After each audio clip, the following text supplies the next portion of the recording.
ucapkan terima kasih untuk guru saya, dosen saya, sahabat saya Pak Andi Wijayanto, Gubernur Lemhanas. Saya akan memberikan judulnya itu mungkin agak beda sedikit. Saya akan lebih mengaitkan kepada pembangunan pertahanan smart defense. Sebenarnya karena kepengaruh beberapa hari yang lalu di ulang tahun Lemhanas yang dihadiri Bu Megawati, Pak Andi meluncing bukunya yang Geo5. Jadi saya akan coba kaitkan ke sana karena saya itu mau bicaranya konsepsi dulu gitu. Next please. Saya mau bicara bahwa IKN itu pertama kita mesti paham dulu karena ini kan ada juga yang tidak hadir di ruangan yang menonton di YouTube dan lain-lain. Apa sih sebenarnya prinsip dasar pertahanan negaranya, kemudian ancaman kemampuannya, dan kemudian 42 elemen ancaman tadi dan high impact-nya seperti apa, dan bagaimana ibu kota negara sendiri itu harus dikembangkan gitu. Slide-nya sudah bisa dibuka. Oke, jadi Indonesia ini mengembangkan ibu kota negara ini kalau kita ingat tahun 2019 dan ini lokasinya memang ada di zona yang kemungkinan perang terbuka tuh mungkin kecil tetapi juga tidak menutup segala kemungkinan.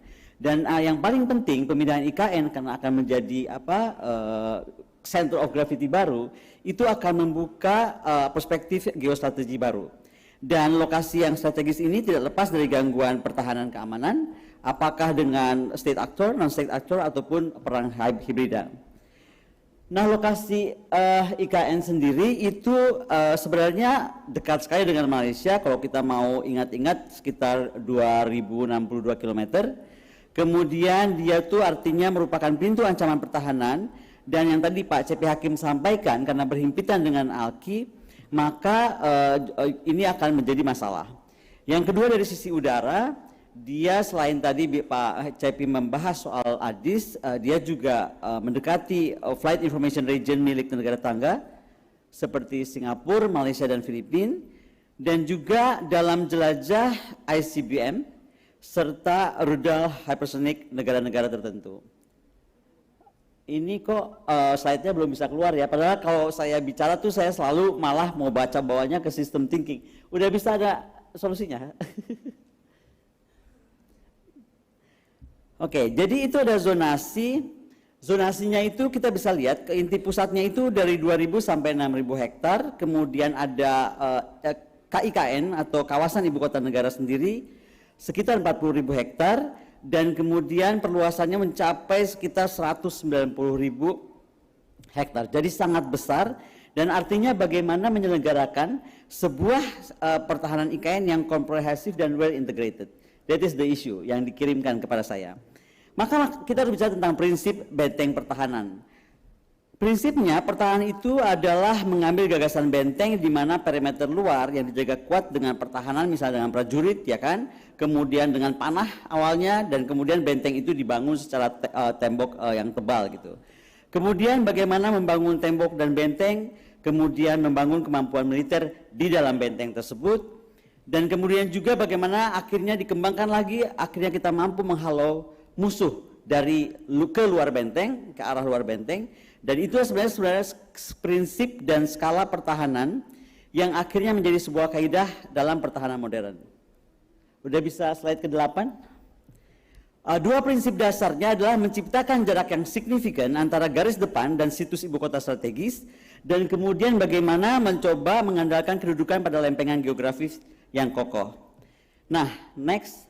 Kita bisa lihat dengan struktur sistem ini menunjukkan bahwa inti dari semua aliran dan stok musuh itu akan berawal dari arah lautan menuju lautan Indonesia, terutama dekat dengan ibu kota, dan akan dapat terus masuk akhirnya menguasai daratan dan seluruh wilayah udara musuh yang mampu melumpuhkan unsur pertahanan aju hingga pusatnya. Nah, next, dalam perspektif aspek pertahanan ini dimanfaatkan harusnya keunggulan komparatif kita. Apa sih keunggulan komparatif? Sesuatu yang kita miliki dan tidak dimiliki oleh lawan, yaitu mempermudah kemampuan merespons atau antisipasi pertahanan Indonesia yang dimana akan menjadikan prioritas tinggi pada kemampuan superioritas deteksi maritim. Next, nah pertahanan Indonesia dengan IKN ini harus bersifat modern. Dia harus mampu menumpukan pada kemampuan utama yaitu perang maritim dengan kemampuan menyongsong armada lawan di luar wilayah lautan kita dan melakukan preemptive strike yang menghancurkan lebih dulu musuh di pangkalannya Dan ini adalah konsep penting dalam prinsip dan sangat prinsip dalam pertahanan. Ancaman tertinggi maritim kita adalah pertama ancaman yang mengandung potensi fasilitas dan kehancuran yang strategis yang sulit dideteksi. Kemudian kalau kita semua jadikan satu segala macam bentuk ancaman, misalnya dengan rudal jelajah yang dimiliki lawan, maka kalau kita satukan, menurut saya yang paling besar adalah ancaman kapal selam. Kapal selam, next slide please, tanpa terdeteksi leluasa untuk menetralkan pertahanan di pangkalan auju musuh, mampu memberikan kesempatan armada ofensif masuk ke wilayah targetnya. Nah, pesawat stealth modern itu sudah bisa di-handle oleh radar hingga penjejak inframerah. Jadi menurut saya responnya sudah bisa dengan berbagai sistem anti-stealth yang tadi diterangkan oleh Rheinmetall misalnya. Tapi kapal selam itu membutuhkan kemampuan deteksi yang berbeda. Jadi operasi militer justru mendahulukan serangan pembukaan dari bawah laut setelah melakukan deep infiltrations to enemy territorial water. Jawaban Indonesia untuk menangkal ancaman kapal selam itu ada terletak pada deteksi berbagai sistem dengan sebuah jaringan sistem sonar yang diletakkan di 10 pintu masuk kapal selam ke area kita. Next slide please. Nah, karakter kapal selam ini memberikan semua unsur kesuksesan. Saya tadinya berharap ada Kasal di sini, ada Pak Ali. Tapi intinya bagaimana semua efek kejut, rahasia dan cepat itu bisa dilakukan. Sistem jaringan sonar ini akan melengkapi dan melapisi keamanan Makassar Virtual Corridor yang saya sudah beri warna biru, yang telah dirancang untuk IKN dan dapat kita beri nama Indonesia Sound Surveillance System atau ISOSUS.